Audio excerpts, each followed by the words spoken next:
What's up, everybody? We back. R2C2. We still, safe at home. We still quarantine a little bit, huh? We are. I'm proud of New York and the progress we've made here, right? For sure. But we are, and we took last week off. We kind of let our roundtable episode sit there for 2 weeks, which there was such great feedback on, and I think was great. And if we're going to come back after an impactful episode like that, we want to make sure we come back with a top-notch A-list guest. And that's who we have today. Definitely. Second time on R2C2, Michael Strahan is with us. Michael, thank you for being with us, man. Well, they said, because of the title, you got to come on twice. So R2C2. Okay, I gave you my second time. It's so funny. I'm here, man. Last time you were on with us was just before The Last Jedi was coming out, and you hooked Cece and I up with, with the family and friends early screening. So, Did you hear the story? Did you hear the story of what happened, though? Yeah, you couldn't go. Something happened. Yeah. I just kind of ghosted. Yeah. Let's put it this way, Michael. Cece is at his son's game, and I am I'm online about to get into the theater, okay? And I get a text from Cece saying, "Oh yeah, man, I'm gonna try and make it." The movie starts in 10 minutes. He's still at his son's game. I'm like, "What do you mean? You're not gonna make it? Like, what are you doing, man?" I go to him. I say, "Hey, next time, just tell me. Like, if you're not gonna make it." I completely forgot. Like, I literally just completely forgot. And I was sitting at my son's game. He was like, "Hey, you making it?" And I was like, "Oh, yeah, I'll try to make it." Like, I'm 45 minutes away. The movie starts in 10 minutes. Man, I felt so bad. But Ryan, you saw it, though. You went. Oh, I went, and it was amazing, and it was such a great experience, and it was a Monday. And what was funny is, like, Michael, it's the only time in my life I flew in day of to an NBA game on ESPN that I had because of something other than another broadcast. I went in day of on Tuesday to Minnesota so I could watch the showing Monday night in New York. So, well, you know what I would have done? I'll be honest with you. As your boy, I'll give you advice that ever happens again. Because, Disney's real tight, man. I had to give up a newborn or the next newborn for those things. But you do that again. You should go tell CC the whole movie. Don't even give me you didn't show, I'm going to give you everything. Mess it up for you. And then this would happen. Yeah, for sure. You know what? I deserve that. That's a great idea, Michael. That's what I'm going to do next time. Man, I alluded to last week's episode, Michael, and we had a round table, and we had 4 of Cece's close friends, different major leaguers, throughout baseball come on. And it was, it was amazing. And it was such just incredible conversation. And obviously, this country has seen, I think, a movement like we have not seen in a long time that has been long overdue. I'm just wondering for you right now, where we are now, we're about 3 weeks removed from the, horrendous murder of George Floyd. How are you feeling right now, Michael? And where are you at with what you've seen in this country over the last couple of weeks? Well, it's hard to say you feel better. I mean, I feel I love the response. I love the fact that 3 weeks later and people haven't forgotten, because we've all seen that happen before, where something's hot for a minute. The next thing you know, people get occupied with something else. But I just know that this is something that we still have a long way to go. I don't know if we're going to, the fruits of this will be our kids and then their kids, our grandkids. That's what the fruits of this will be. But this is also something where we as Black people can complain and say this is happening and that is happening. But until everyone else feels it and everyone else joins in, that's the only way it's going to change. And I think this is the first time that I can remember that everyone else has joined in to say, yeah, it's not right, and it's not right. And my biggest thing, which I always say, let's not forget, for me being in the news business, let's not forget. Let's not get 2 weeks down there and then we go back to the coronavirus. Let's not have the elections happen in November and we forget about George Floyd, Breonna Taylor, everybody else that has been affected by this, Ahmaud Arbery, like all these lives, man. And we can see it. We see it. So there is no, this is what happened. You see it. Yeah. So if that doesn't affect you and make you want to create change that is lasting and stick with this, then I don't know what else will. But this is given a platform there's so many people. And on the celebrity side, I mean, when you're in the businesses that we are, sometimes you have an opinion, but you're not really allowed to share your opinion. But I think with the way that this happened, people are just fed up with that. And it's like, I don't care what anybody says. I'm going to speak my piece and let that be what it may. And then I'm going to continue to speak my piece. I think it's given you a level of support for everyone. Everyone can say what their truth is and everyone can respect that. And not everyone's going to like it, but reality, it is what it is. We all have had our different experiences, some good, some bad. And I just want to see the good that can come out of something that's been so freaking bad, not just in the last 3 weeks, but something that's been bad for Black people for 400 plus years. And hopefully this is the catalyst. Yeah, I think the biggest thing, like you said, is like everybody's feeling this. Like I went out and protested, and it's every race is out there, and to kind of still see videos of stuff happening. Like we just saw the video what happened in Atlanta at the Wendy's, and like the old man get pushed down. I think that this is a moment when people can really stand up, voice their opinion, and hopefully we can get some change. And like you said, our kids, like I just felt weird, like not weird, but I just felt like sad for my kids that, my 9-year-old's out here protesting police brutality. And that's the same thing my grandfather, and they're, what I'm saying? Like we still fighting for the same smallest thing. Like it's incredible. But I think hopefully this time, some change will come out of this, some kind of reform, some different laws, and, that can help, not only the Black community, but just, people in general, just the community. But I think this has been something that reaches far beyond, just police brutality, which is an issue and a problem. I think this has also reached into boardrooms and in positions where people make decisions. You cannot get past some systematic, racism. You're not going to get past the finances that the African Americans or Black people are able to have access to, and the decision making power that we're able to have access to if you don't have people who look like you in those positions who can make those decisions. But I think this has woken up, and hopefully it wakes up these boardrooms. But the boardroom can only do so much. You need people who are in these jobs every day, executives in these jobs every day who can make decisions that are minorities. Every boardroom can't look the same, and you expect that it's going to change the opinion or change the way that these companies operate. A lot, we all know, will get on board because it's the hot thing to do right now. And if you don't, then you're more looked at suspiciously, or you're gonna get canceled before. And instead of doing it, I hope they really mean it. I mean, that's the thing. I hope they really mean it. But this is an opportunity for us to make changes, not just in the police force, but also in the boardrooms and in these positions of power within these organizations that make decisions that really can bring up that can help us not only with the systematic racism that goes on, but also with the disparity of wealth. Disparity of wealth is another big problem in this country because that affects your wealth is your health. And when you look at COVID-19, who's really affected the most? The poor. So everything kind of goes hand in hand. Everything really connects when you really look at it, man. And you're right. This is the same thing your grandfather, your father, my father, grandfather, everybody's fighting for, and we still fighting for today with our kids. And it's I'm not going to say it's fair because life isn't fair, but we have a chance to make a big difference right now. Michael, you've made so many, I think, poignant remarks throughout this time that have really resonated, whether it was on GMA or your social media.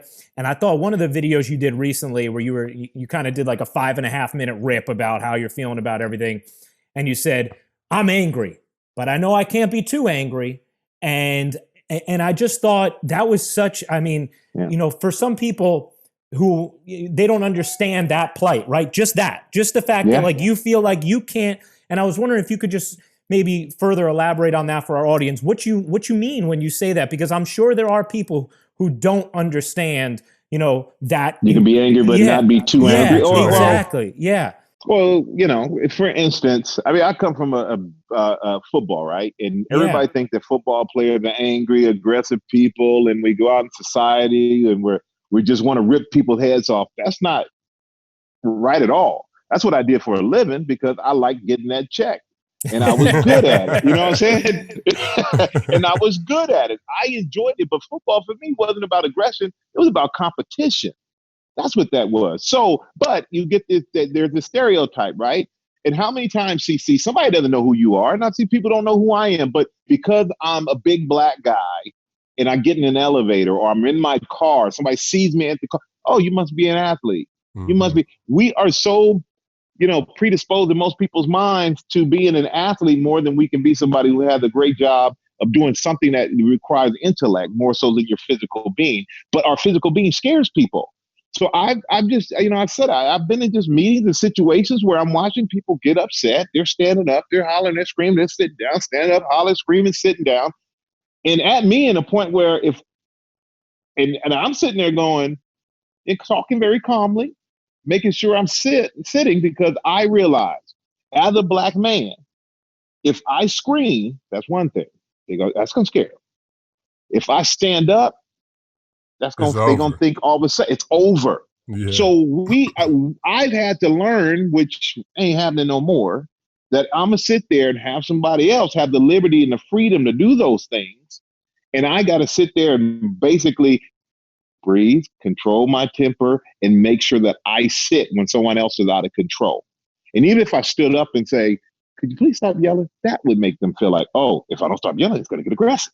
Not aggressive people. We're human beings just like you. Mm-hmm. I'm in here just trying to get respect, just like you yelling at me is not showing me respect. Me yelling at you will not show you any respect. And I'm like one of these things. What's that saying? If you see two people arguing from a distance, you don't know which one is right, which one is wrong, which one's the fool. You know what I'm saying? So yeah, that's kind of the mentality that I'm trying to adopt. But at the same time, I'm not going to be disrespected, man. And before, I think we've had to kind of take some disrespect because we didn't want to be seen as a. So it's a whole different ball game, and if somebody else stands up. That's what was going back. We talked about that on a podcast 2 weeks ago. Non-threatening. You know what I'm saying? Like you have to make yourself. You also have to you almost have to de-arm their stereotype. You know what I'm saying? So whatever they think you're going to do, you have to do the exact opposite of that. You know what I'm saying? So and that makes it hard sometimes as a human, not just as a big 6'7", black dude that played football, big black dude that played baseball. That has nothing to do with it. It's just you have as a human, we get upset just like everybody else. So you want to be able to react in that way too, but sometimes you can't. Yeah, there are different types of reactions. There's a football reaction if you want to get it. That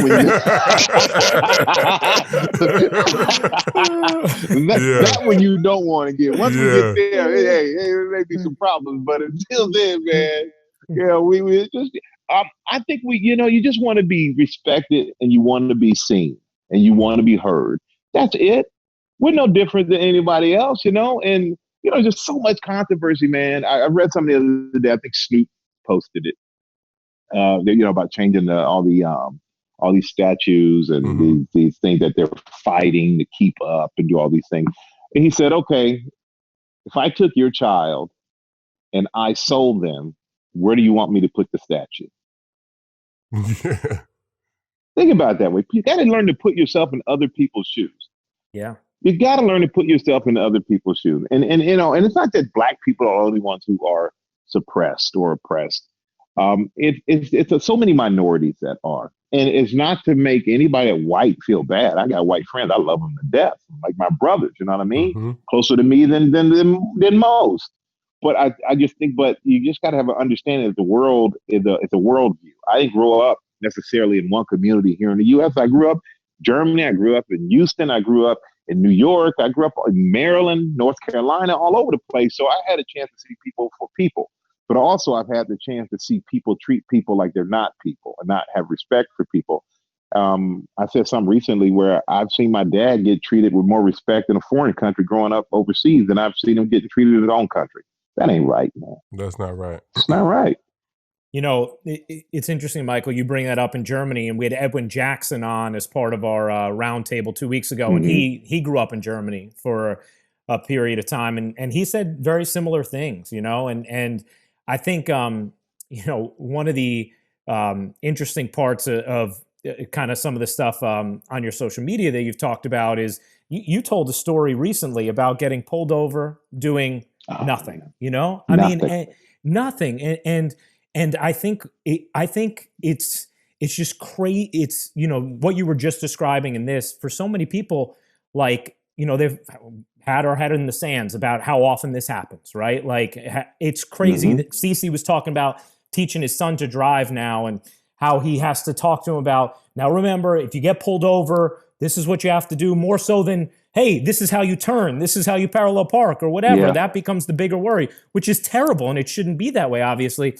And Michael, I just wonder, how many times have you come across circumstances like that in your life? Like the story you told where, hey, you were just driving, you get pulled over doing absolutely nothing. Then all of a sudden they say, oh, it's Michael Strahan. Oh, Michael, can I have your autograph, or those sort of things?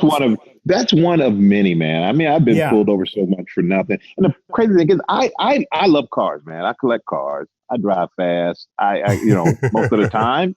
But nobody gets me when I'm driving fast. It's when I'm actually just like doing nothing, just cruising in traffic.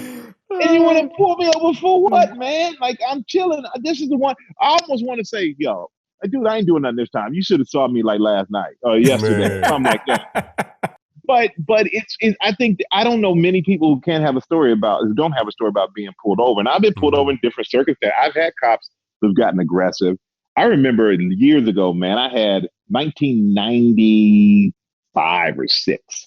I had one of those I had a Toyota Supra Turbo back in the day, the big spoil on the back. Oh yeah, so you was really driving fast in that shit, huh? No, but see, this was the thing, right? So I was living in Jersey. I was in the city having dinner with my friend who lives here. Instead of going through the Lincoln Tunnel, they had shut the tunnel down. So I was like, I might as well go over the bridge so I can at least keep moving. It's fine.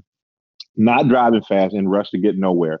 I get on the George Washington Bridge. I see the cop like sitting at the little divider there. Yeah. Get on the bridge. I'm not even speeding. And I actually set my cruise control at the speed limit. I watch a town car fly by me.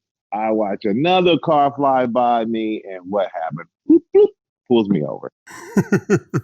All right, man. Okay, my driver's license registration. And he tried to say I was going 2 or 3 miles per hour over the speed limit. I said, Mr. Officer, I saw you when I pulled on. I set my cruise control, so I know I wasn't speeding. And I said, but I did watch a town car and I watched another Toyota Camry fly by me. He goes, that's them. Don't worry about them. Worry about yourself. Oh. I'm like, oh, okay. All right. And at that point, it just got a little contentious.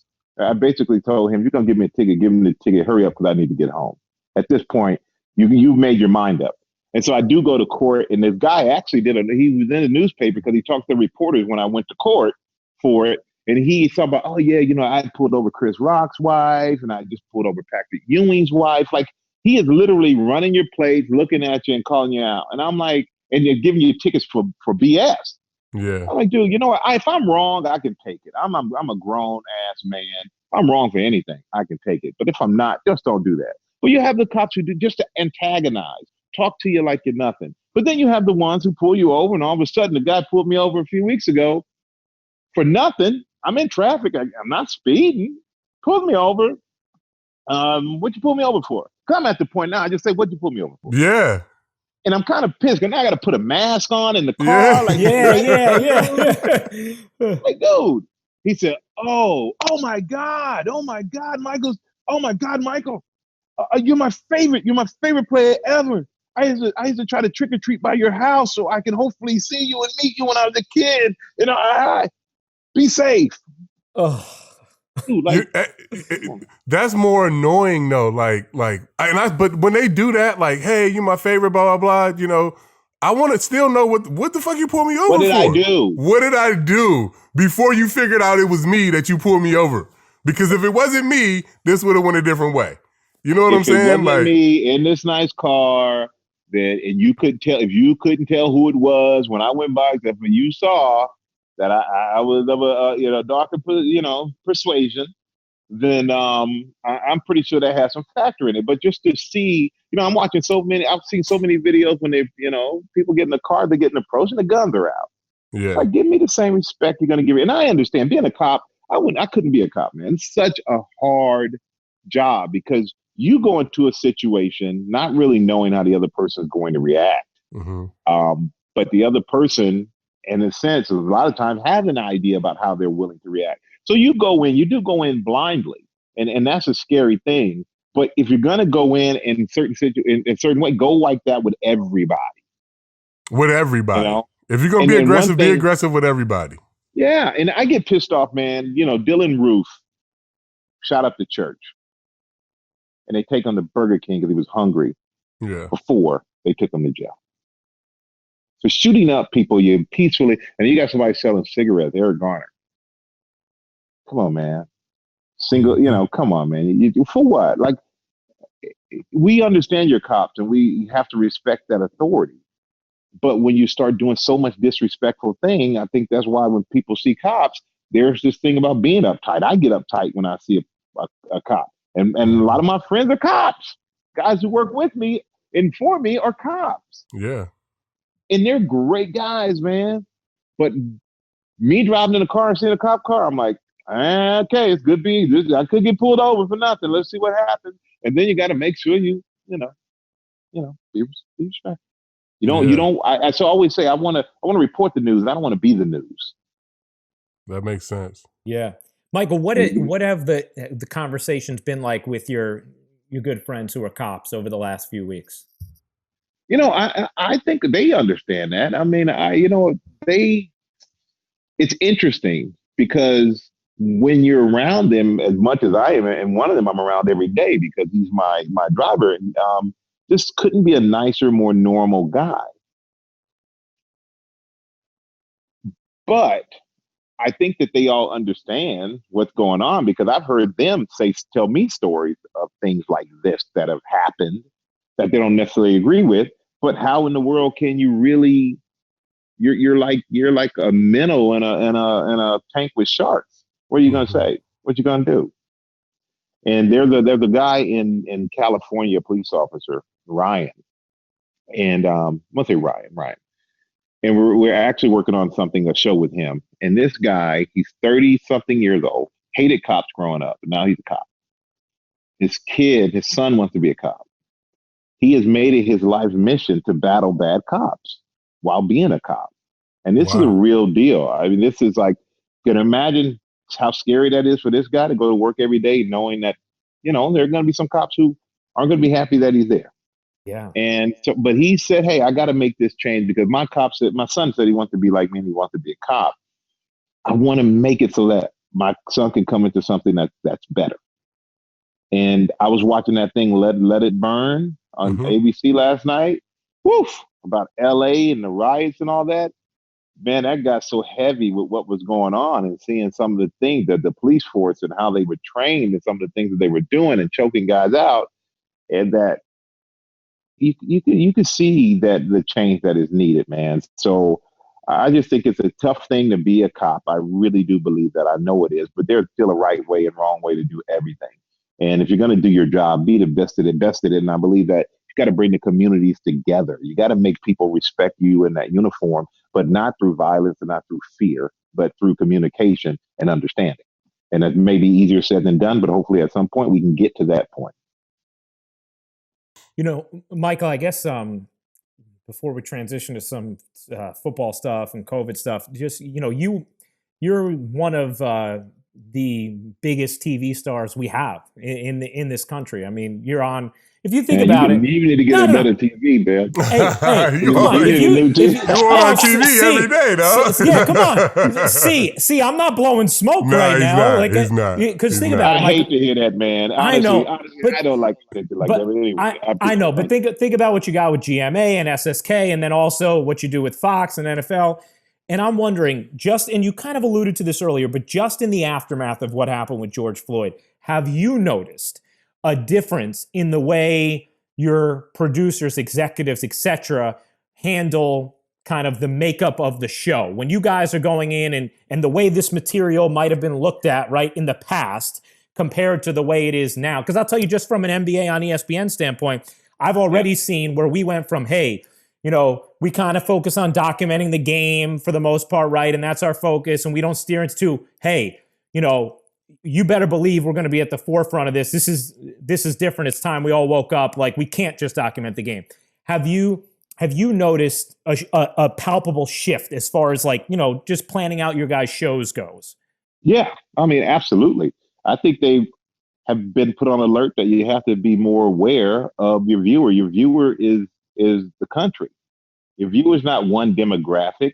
And Mm-hmm. people at this point, like I said, you have more people paying attention to this from other races than we've ever had before. And whenever you do that, it's going to make them have to make a change. And I think they've done that. I mean, you can definitely see some of the changes that they've been making, but there's still a lot of changes to be made as far as voices in the room when it comes to having producers, having executives in these rooms who say, these are the stories we have to tell. Not someone who's never had the experience to try to tell somebody who has had it about the experience. Mm-hmm. Or leaving you there to figure out what you can and can't say about your experiences. Because doing the news is tough, man. The toughest thing about doing the news is to look at things that you know are wrong systematically, ethically, and yet you got to tell this story without really having an opinion.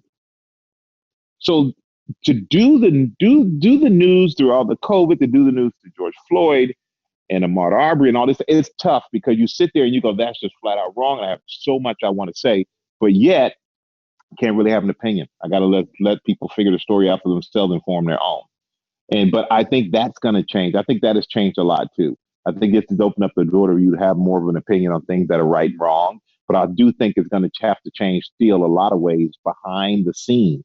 That's where the real work gets done. By the time it gets to what's on camera, that's been vetted by so many people that we need people behind the scenes who are making sure that what is vetted in the right way and is vetted that has the voice of the people who it's really affecting. So I think we're definitely going to see that. I think as far as like sports and NFL, the biggest thing, Colin Kaepernick, when he kneeled,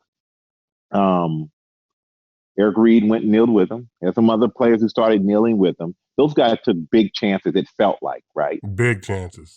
Big chances. Because as we see what happened with Colin, in the league no more, and you should be in the league.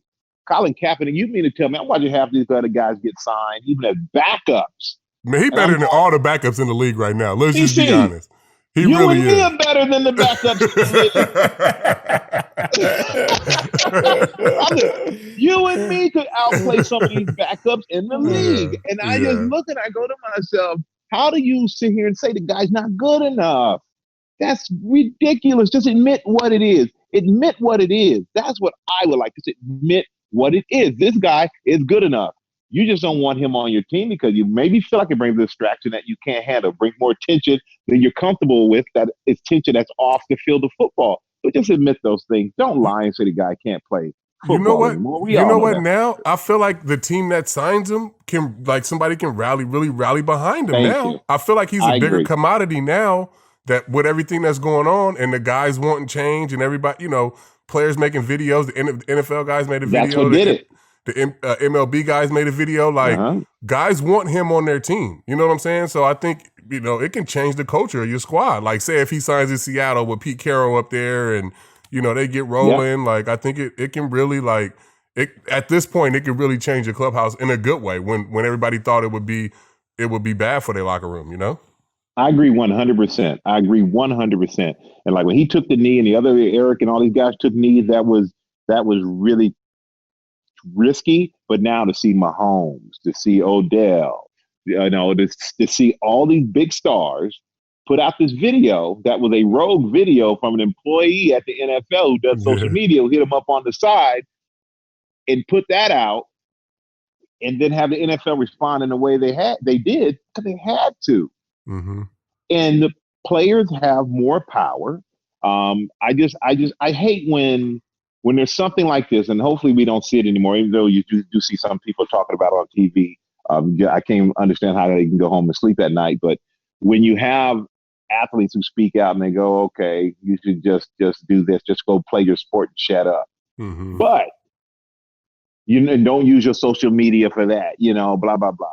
But when there's a tragedy and the athlete raises a lot of money for something, they can talk about that, but you can't talk about this tragedy. You can only use your social media for what they deem you should use it for. Mm-hmm. And that's another way of trying to oppress people too. Use your social media in the way you see fit. And I looked at your social media as a way of changing people's lives. And these guys are changing lives for the better. So you can't have it both ways. You can't have a guy get on social media and say things so that he can raise money for charity. But then when he says things to raise awareness for something that's saving some lives, you tell him just shut up because you don't like that narrative because it goes against what your narrative is, which is divisiveness. So I love what the players did, man. I really do. I think it's good to see everybody in every sport in Europe. Soccer in league, Europe, they wearing Black Lives Matter. jersey. Yeah, that's Dude. huge.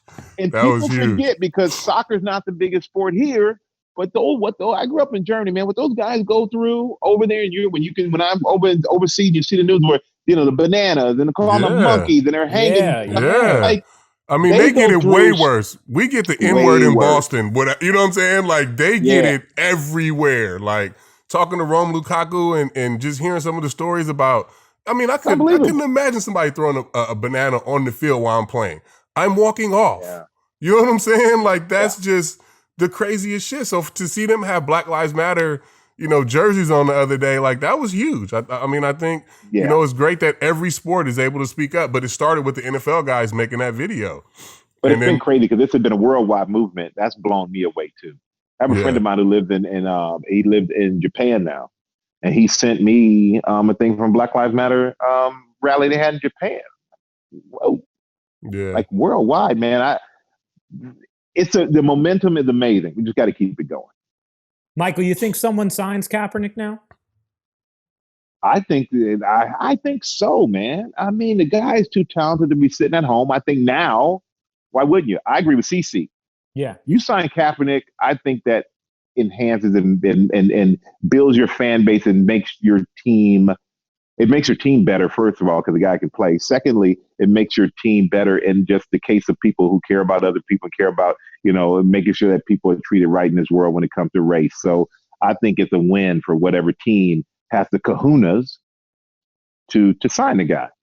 Should have been signed years ago, to be honest with you. Yeah, I got a question. You don't have to answer if you don't want, but I was just like, you think the message that Goodell sent when he apologized, you think the owners signed off on that? You think they were fine with that? Because nobody's really stepped up and said anything since he kind of made that apology, which sounded like, to me, it made it seem like it's cool for teams to sign Kaepernick, is what I got out of that. You know what I'm saying? Yeah, then he didn't say his name, but, he basically apologized to the guy. You know what I mean? Yeah. I wish he would have said his name. I wish. I mean, that would have put a cap on it. If he had said his name. They had the ESPN just had this big thing with all the commissioners from all the different leagues, and he said, he hopes the team signs him. So I think the door has been open. I gotta say though, it has been a little disappointing to me because you've had so many owners who are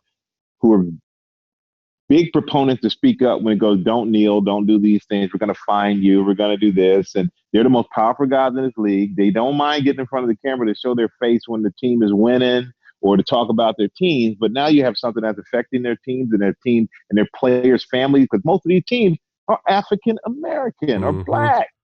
Speak up. Speak up. But the only way it's going to happen, it seems, is if the players demand it. Because these owners, though, I understand it's a business, but they are so afraid of pissing off part of their fan base and losing that fan base. And I at the same time, I feel if you're inclusive, you build your fan base. You build a fan base. You build your fan base. Because I don't want an owner who I feel is discriminatory against anybody. I'm not going to support that team. And I was looking at a list the other day of all the top owners, and and I'm just looking at a lot of them going, where's your voice that you don't mind using when it's convenient for you, but now you think you may lose a few bucks? In my opinion, you end up making more money. Where's your voice? Use it. Yeah. Oh, and TJ, I don't mind talking about the owners. I don't work for them no more. Well, hey, we'll take you to a different football issue then, Michael. COVID-19, and now we'll see how the NFL season progresses and whatever. But just as a player, if you were going in and let's say you're going into camp at the end of July. If you were getting ready, are you totally comfortable? Are you having any reservations? Where would you be at right now, just as far as the pandemic aspect of things go? I'll be honest with you. I don't think anybody of any sport of any type is comfortable. No. Guys will do it. Some guys really want to play and they're willing to take the chance, but you're not completely comfortable. You're just willing to take the chance more than some other guys are. Yeah. The pre-existing conditions are another thing. We also don't know, like football, you're going home to your families. How does that work? I think those are the X factors or the outlying factors that just got to be able to figure out. The NBA going back, going to Disney World, isolating, doing certain things together, having to test all the time to see who's positive, and like they're able to do this condensed season that way. But there's no way I don't feel to do a complete NBA season at Disney World. No. Just like the NFL, you're flying across the country. Just so many moving parts and people who work in these organizations. And I don't know what other people do when they leave home. Are they isolate? Leave work. Are you isolating? I don't know who you're hanging out. You could be like one of these people at the bar in Jacksonville where we got 16 people, or just in that one little group of 16 people who went out who got sick, and then like that was crazy. Working at the place were sick, and there's one outing. Yeah. And we see what Zeke and the Cowboys, the Houston Texans, some players tested positive. You're definitely going to have positive tests. I'm just curious as to how do you handle that? Because if you have 2 weeks, you have to do non-positive, you got to clear quarantine. That's 2 games right there. And what if you don't? Then you got another game and another game. And that could be your big star players. So I want them to play. God knows. I want them to play football. How they're going to do it, I have resigned myself to the fact that it's not my job to figure it out, brother. If they'll be there, I'll be there, right? Yep, they'll be there, then I'll be there. I won't. The only circumstance I would feel comfortable is under the NBA. Obviously, you couldn't do that for a whole season, but like if we were in a bubble at like in one spot where we're not traveling and every team is there, I would feel a little more better about trying to travel around, like how they would thought about doing a baseball season, like coming up here to New York and then going traveling. Like I would not do that. Like not at this time. But the only way I would feel comfortable is if the way that the NBA is doing it with the bubble thing. And baseball gonna play? Are they gonna play baseball, CC? What's going on, man? I don't think so. It ain't looking too good. You gotta think right now it's already June 15th, 16th. While we're recording this, it's a month for spring training, so then that'll be if they came to agreement today, that's July 15th. You know what I'm saying? And then they don't want to play into November. So how many games is that? Nobody wants to play a 48, 50 game season. Like baseball don't want to do that. Like the Yankees got the best. I heard they wanted to play 50. I heard they wanted to play 50 games. I think MLB wants to do that. I don't think the players want to do that. Oh, because you got to think like 50 games, anything can happen. Obviously, the Yankees, we got the best roster on paper if you look at it. But the Blue Jays got a good team. You play 50 games and y'all only playing in the division. They got all them boppers. They got some good arms. Like you might not make the playoffs. You know what I'm saying? Like like 50 games is a real risk for teams to me. You know what I'm saying? It's just too short of a season. And we've seen teams that get hot later on in the season. That just completely eliminates them, man. Yeah, but the teams that start off hot, it's over. That's the season right there. Yeah. 50 games is the season. That's the start of the season. You think about how many times like you see a bad baseball team start out April, 20-10 or something. The Nationals like that, just won the World Series last year, and they were trash until August. Right, exactly. Yeah, you know what I'm saying? Yeah, it is crazy, man. I hope they see the long view because I just feel like it would be so damaging to the sport in the long view. Forget your interim losses if you don't figure this out and come to a solution that doesn't feel like a concession or just like okay, we'll do this. I know it's a shame, man. It is a shame. Well, but for the most part, it's all a financial decision. We know that. The owner's trying to get players to take less money. The players are like, well, you guys weren't sharing the gate and the concessions with us before. We weren't partners before. Why are we partners now? Man, we wasn't never getting the gate. It's all about, it's finances. It's finances, man. But more so than finances now, it's about safety too. So yeah. Like I said, we can sit here and debate it. It ain't our job to figure it out. If they'll be there, I'll be there. It's all good. Yeah. I just gotta ask you 2 quarterback ones. Daniel Jones, what do you think of him? And Brady in Tampa. How do you like the fit? Well, I tell you this, man. Daniel Jones surprised me. When they picked him, I said, man, they picked who is this guy? Why they pick him the sixth pick or whatever, sixth pick? Oh my, who is this guy? But coming into New York and playing is tough at any first, second, third year, whatever. He came in. I thought he did an admirable job last year. I think if you protect this guy, he seems to have the right temperament and personality. And just getting the chance to play with Eli, I think is going to help him because I know Eli is not a selfish guy. The whole thing he's really helped the kid out. And I think honestly, bringing Jason Garrett in, who was a quarterback who played here in New York, played with me in New York with the Cowboys as a head coach, and has been around coaching his whole life and football his whole life. I think Jason's going to be a good addition to kind of get Daniel in the groove of what he needs to do. But I think the kid is talented, man. I'm looking forward to it. And they seem to be trying to build an offense around him. Defense, I would like to see us get some more impact players. But, draft is over. Lost our guy Simmons. I won it from Clemson. So, that's done.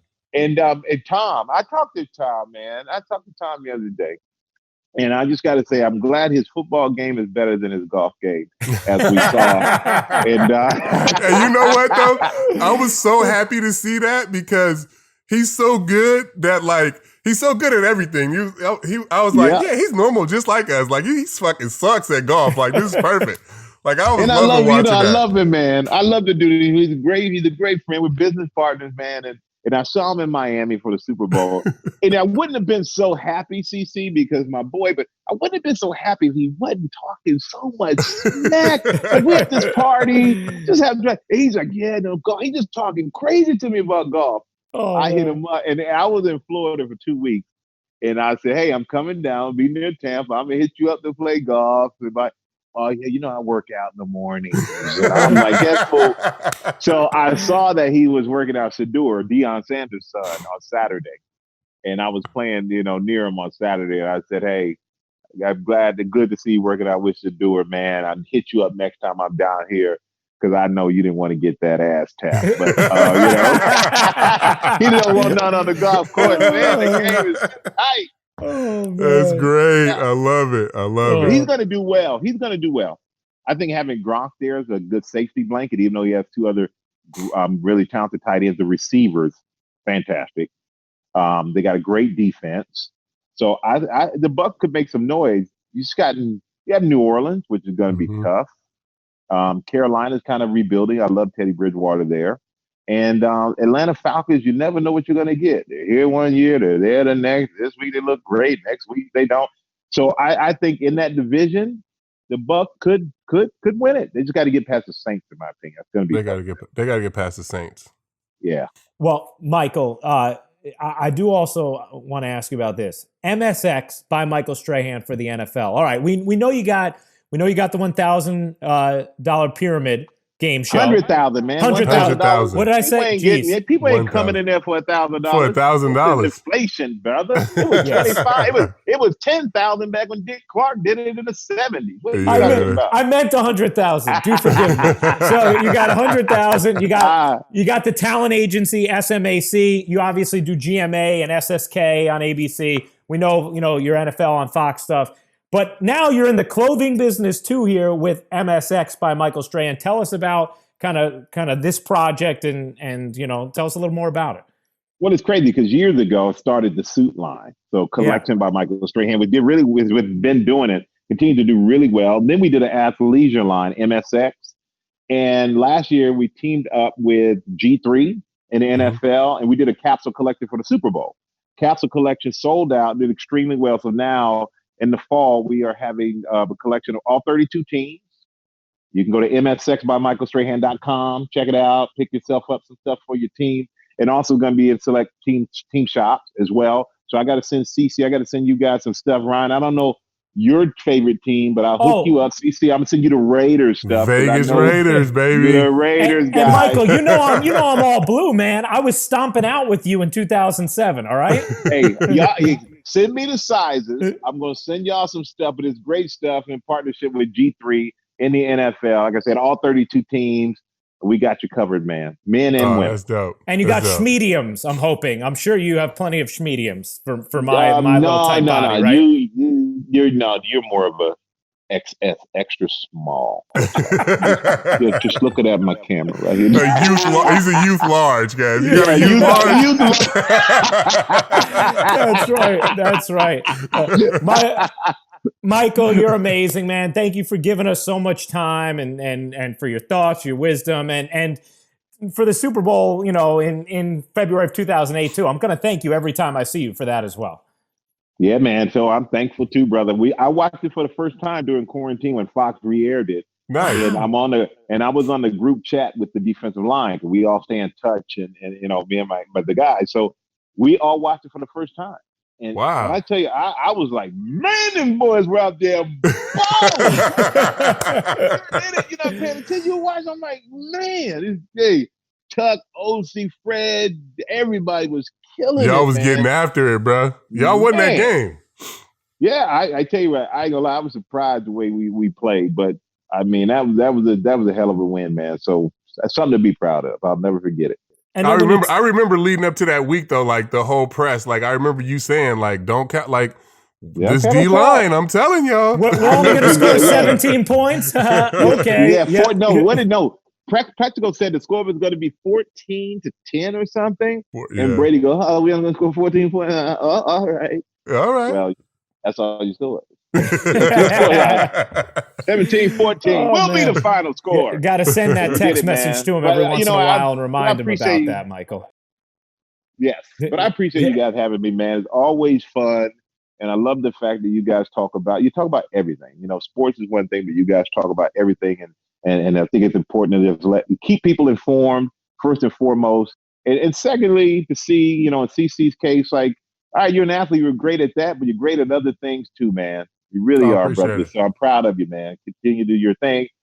Oh, R2C2. Stray's been on here 2 times. 2 times. Michael, you're the best. Thank you, man. Appreciate you, big bro. That was awesome. Appreciate y'all, man. All right. Take care. Thank you guys, man. You got it. You're great. Thank you, Michael. I was about to say you headed to the course. Enjoy.